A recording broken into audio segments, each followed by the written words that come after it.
تو شأن آیه قرآنی مسلمانت شد راه به نصرانی، به عین مسلم و به عین هانی، به پا کرده عشق عجب توفانی. ندارم من عشقی به جز تو والله. ابا عبدالله یا ابا عبدالله، ابا عبدالله یا ابا عبدالله، فدای آن که گفت حسین و منی، بدون تو دنیا ندارد من، برای تو مردن حسین جان یعنی. شبم بعد از مرگم به تو الحقنی، بگو الحقنی بالحسین یا الله.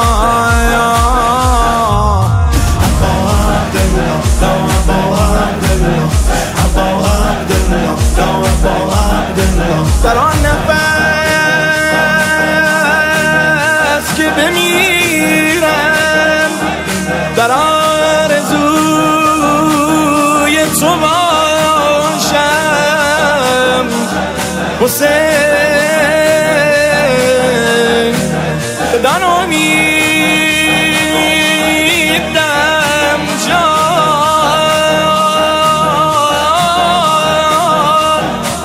که خاک کربلای تو باشم حسین.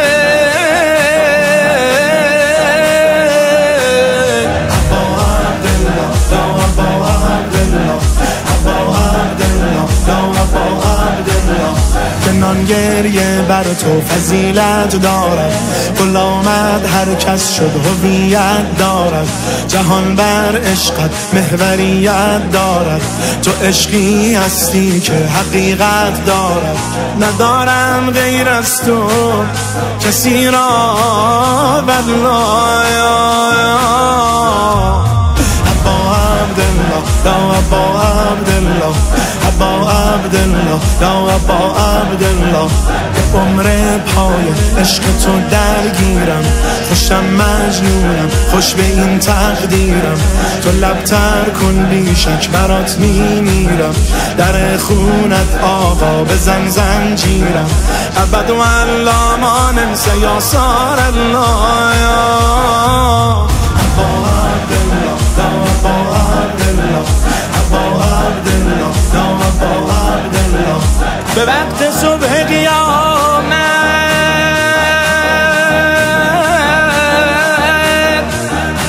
به سرز خاک برارم، به گفتگوی تو خیزم، به جستجوی تو باشم ابی عبدالله.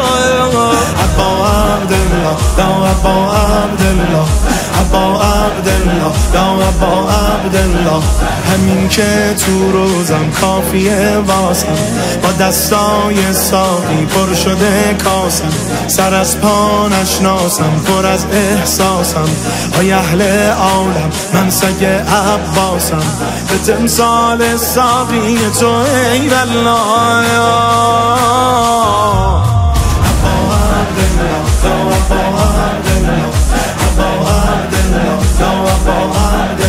به مجمعی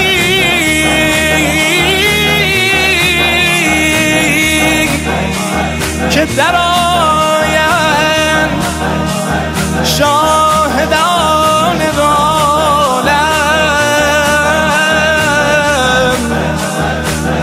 نظر به سوی تو دارم، غلام روی تو باشم. ابا عبدالله یا ابا عبدالله، ابا عبدالله یا ابا عبدالله، ابا عبدالله یا ابا عبدالله.